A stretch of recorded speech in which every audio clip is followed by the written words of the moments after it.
लीजिएगा, गुलामी की सबसे पहली सीढ़ी है जिहालत। गुलामी की पहली सीढ़ी है जिहालत। गुलामी की पहली सीढ़ी है जिहालत। NB मीडिया पर आप सबका स्वागत है।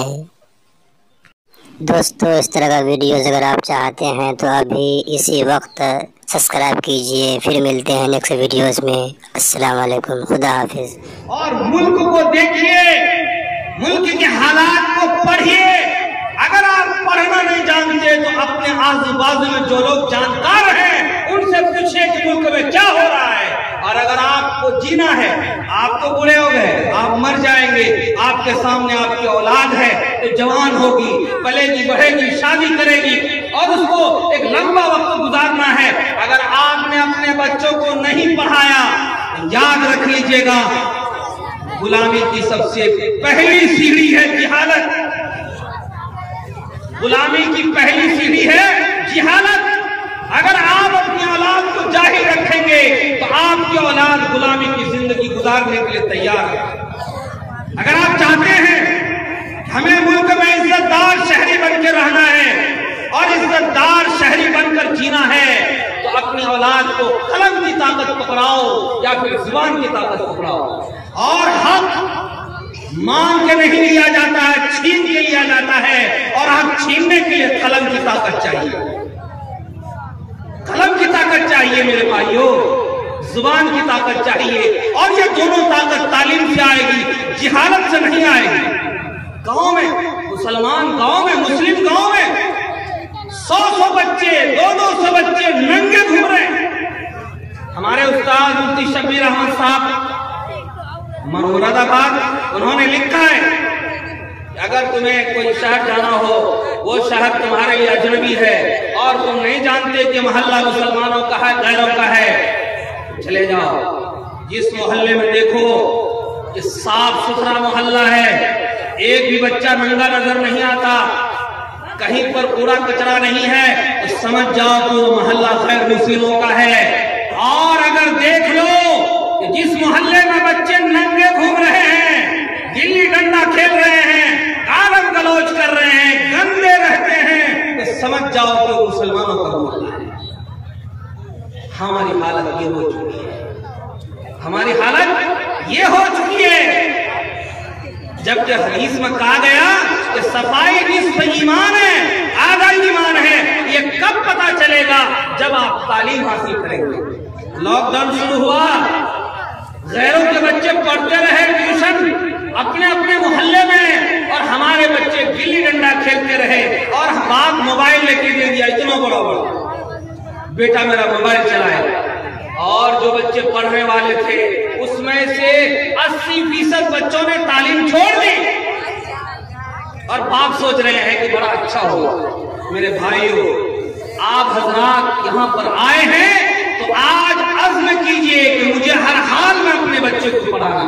इंशाल्लाह पढ़ाएंगे, नहीं पढ़ाएंगे।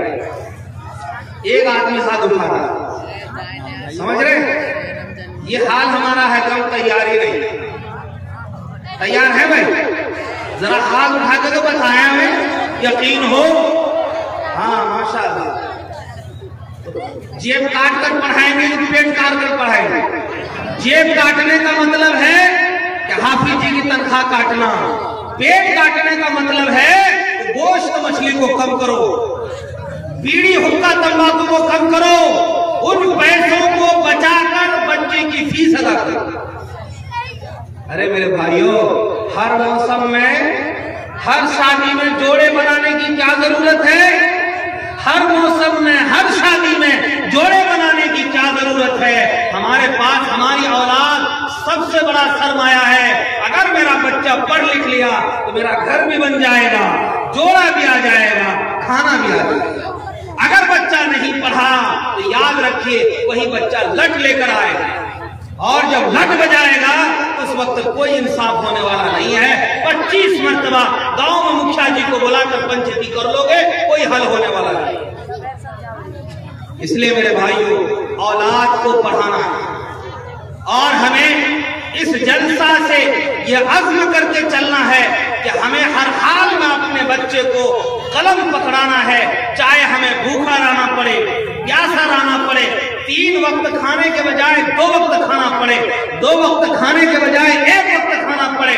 अरे भाई, बाज लोग तो 20-20 प्याली चाय पी लेते हैं, 10-10 पान खा लेते हैं, 100-200 रुपए यूं ही फेंक देते हैं, लेकिन अपने बच्चों को फीस देकर पढ़ाने के लिए तैयार है। बाज लोग कहते हैं बच्चा है, तकदीर में लिखा है तो पढ़ लेगा, क्या जरूरत है हम उसके पीछे दिमाग लगाएं। वाह जी, बड़े मजे की बात है, तकदीर में लिखा है पढ़ लेगा। ये कहकर क्या आप बच नहीं सकते?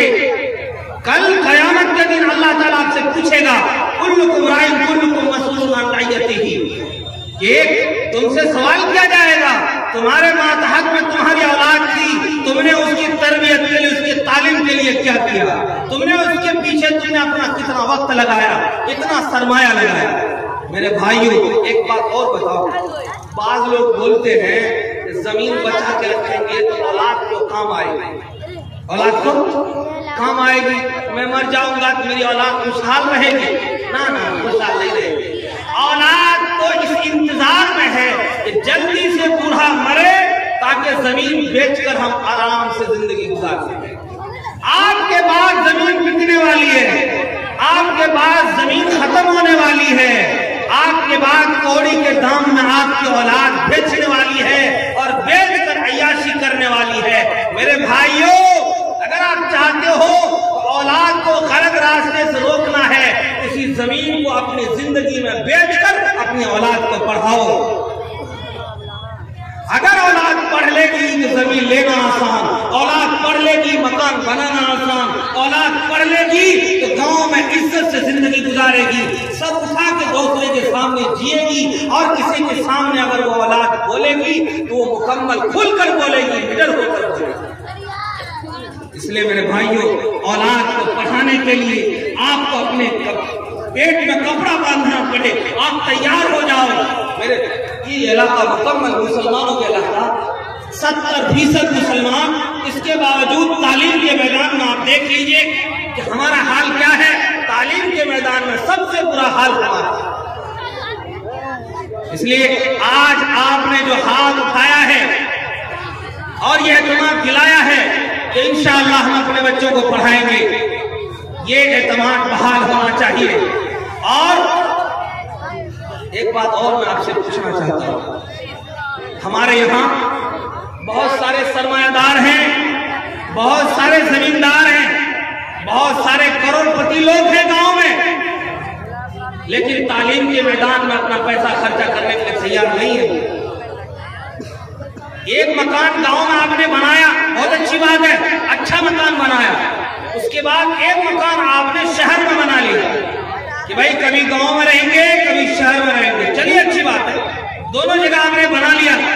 लेकिन आपके पास करोड़ों माल होने के बावजूद शहर में 10 जगह मकान बना रहे हो।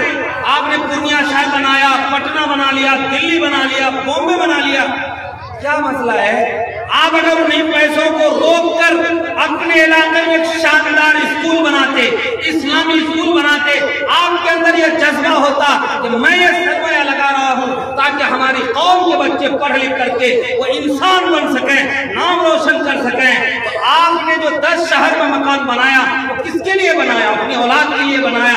अगर उन पैसों को बचाकर अपने इलाके में इंस्टीट्यूट बनाते, एक शानदार स्कूल बनाते, शानदार मदरसा बनाते, कोई कॉलेज बनाते, लड़कियों के लिए इदारा बनाते, तो आपको हमेशा दुआ देने वाले एक नहीं हजारों लोग हर वक्त तैयार हैं।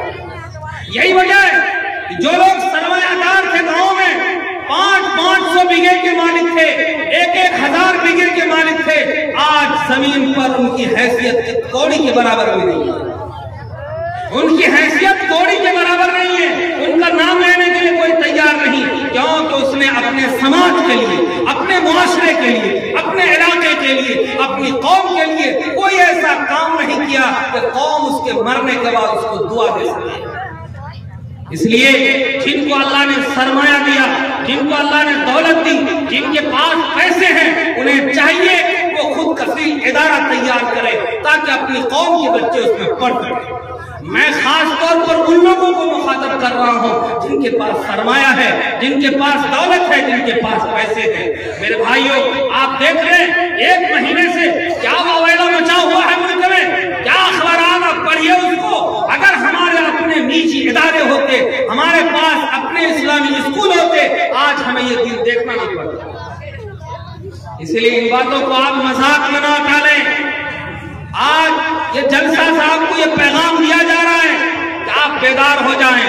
गफलत में जो पड़े हुए हैं और गफलत के चादर जो ओढ़ करके और सिर्फ गोश्त मछली खाने के पीछे लगे हुए, उस चादर को आप उठा के देखिए दुनिया कहां जा रही है और लोग कहां जा रहे हैं, लोग क्या कर रहे हैं, उधर देखिए। अपनी कौम के डगर को सही रास्ते पर ले जाने के लिए बेदारी पैदा कीजिए। मेरे भाइयों बुजुर्गों, हमारे यहाँ ये मदरसा है। मैं आपसे पूछना चाहता हूं, खास तौर पर बकैनिया, हटगाछी और कोला, ये 3 गांव इसके साथ हैं। मुझे आप बताइए, इस मदरसे की उम्र तकरीबन 40 साल है। 40 साल उम्र होने के बावजूद ये मदरसा जमीन से खड़ा क्यों नहीं हो रहा है? इसका जिम्मेदार कौन है? इसका मुजरिम कौन है? इसको जमीन से उठे नहीं दिया जाना, इसमें गलती किसकी है? कभी हमने इस पर गौर किया? हमारे एक मौलाना है करीब के, उन्होंने मुझे कहा था कि हमारे इलाके में 4 तरह के मदरसे हैं, सरकारी, सरोकारी, जमींदारी, शख्सी। सरकारी, सरोकारी, जमींदारी और शख्सी। तो सरकारी पर कोई तज़किरा नहीं करना, जमींदारी पर कुछ नहीं, शख्सी पर कुछ नहीं, सरोकारी पर मुझे बात करनी। सरोकारी समझते हैं किसको कहा जाता है? सरोकारी का मतलब हुआ 2-3 गांव मिल करके, सारे लोग मिल करके एक मदरसा बनाए, वो मदरसा तैयार हो गया। अब उस मदरसे के 3 गांव में जितने 100 लोग हैं सब उसके मोहतमी, सब उसके क्या है? मोहतमी में है। यानी ये सरोकारी मदरसा हुआ। अब मुझे साहब पढ़ा रहे, मौलवी साहब आपने कुर्सी हमको नहीं दी, अरे हम टोकरी में मिट्टी लेके आए, उधर से आए, मौलवी साहब आपने पानी हमको नहीं पिलाया, बांस ठोकर के हम लाए, उधर से आए, मौलवी साहब आपने हमें नहीं पूछा, अरे हमने उसमें रस्सी दी थी। मतलब वो एहसान पर एहसान, एहसान पर एहसान। अब मौलवी साहब आए, 2 साल पढ़ाने के बाद वो भी अपना झोला उठाए चल दिए, फिर आए 2 साल पढ़ा के वो भी झोला उठाए चल दिए। अरे भाई यहाँ तो वही है, सिर्फ एहसान करते, ये सरोकारी मदरसा। इसीलिए आप देख लीजिए हमारे इलाके में, खास तौर पर ये अमौर ब्लॉक के पश्चिमी इलाके में सरकारी इदारों को छोड़कर जो नजामिया मदरसे हैं, मैं गिनती करा देता हूं आपको। आपके बकानिया, हक्का, भतोरिया और इसी तरह से आप ले लीजिए, कोई मदरसा कामयाब नहीं है। क्यों? आपके यहाँ 25 बच्चे पढ़ते हैं, आप चंदा करने के लिए बॉम्बे भेजेंगे, बॉम्बे वाले आपका ठेका ले रखा है। आपके यहाँ 25 बच्चे पढ़ते हैं, आप बेंगलोर भेजेंगे चंदा करने के लिए। आपके पास इतनी भी ताकत नहीं कि 25 बच्चों को खिला सकें। 3 गांव मिलकर मदरसा चलाते हैं और सब मुहतमिम बनते हैं, और 25 बच्चों को खिलाने के आपके पास औकात नहीं है। आप उसको भेज देते हैं बेंगलोर, बोले साहब बेंगलोर से चंदा करके लाइए। बेंगलोर वाले ठेका ले रखा आपका, बॉम्बे वाले ठेका ले रखा आपका कि आपके बच्चों को भी खिलाए, आपके मुदर्रिसीन को भी तनख्वाह दे और आपकी बिल्डिंग भी बनाए। आप क्या करेंगे? सिर्फ डिकारेंगे, उशरा भी डिकार लेंगे, फितरा भी डिकार लेंगे, ज़कात भी डिकार लेंगे, सारा कुछ डिकार लेंगे और बाहर वाले आपके इदारे को बनाएंगे। हमें ना शर्म है ना गलत है।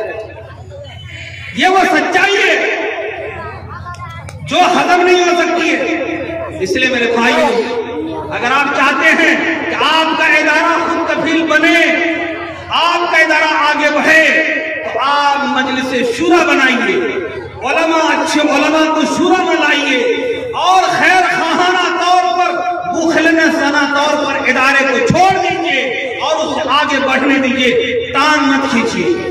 हमारे यहाँ सिर्फ टांग खींचने की आदत है, किसी को आगे नहीं बढ़ने देना है। जब वो आगे नहीं बढ़ेगा तो खुलकर काम होगा कैसे? आज सब मदरसों का वही हाल है। 15 बच्चे, 20 बच्चे हॉस्टल में। आप यूपी चले जाइए, एक जिले में अगर 100 मदरसे हैं, हर मदरसे में 300, 300, 400, 500 बच्चे हैं और तीनों वक्त खाना देते हैं वो, सुबह भी, दोपहर भी, शाम भी, और मजीद वजीफा भी देते हैं, माहाना खर्च देते हैं तेल साबुन के लिए। मजीद जब घर बच्चा जाता है उसको टिकट का भी पैसा दिया जाता है। हमारे यहाँ 25 बच्चे को खिलाने की हैसियत नहीं। एक गांव में 100 क्विंटल मक्का निकल सकता उशरे में, 3 गांव वाले मिलकर के दायरे 300 क्विंटल मक्का, सारे मक्का को हड़प जाते हैं, बेकार जाते हैं। और मौलवी साहब पर एहसान जताते हैं कि आप तो ताखीर से आए, हमने निकाल दिया, हमने बेच के खा लिया, तो मेरे भाइयों इदारा नहीं चलेगा। यही हाल होगा। इसलिए आप यहाँ पर बैठे हैं, खास तौर पर ये तीनों गांवों से मैं मुखातब हूँ कि अगर आप चाहते हैं कि हमारा इदारा आगे बढ़े, यहाँ पर कौम के बच्चे पढ़ें, यहाँ पर हॉस्टल चले, यहाँ पर बच्चों की तादाद बढ़े, यहाँ पर बिल्डिंगें और तामीरात के काम हो, तो आपको अपने उशरे का 75% अपने मदरसे में देना पड़ेगा।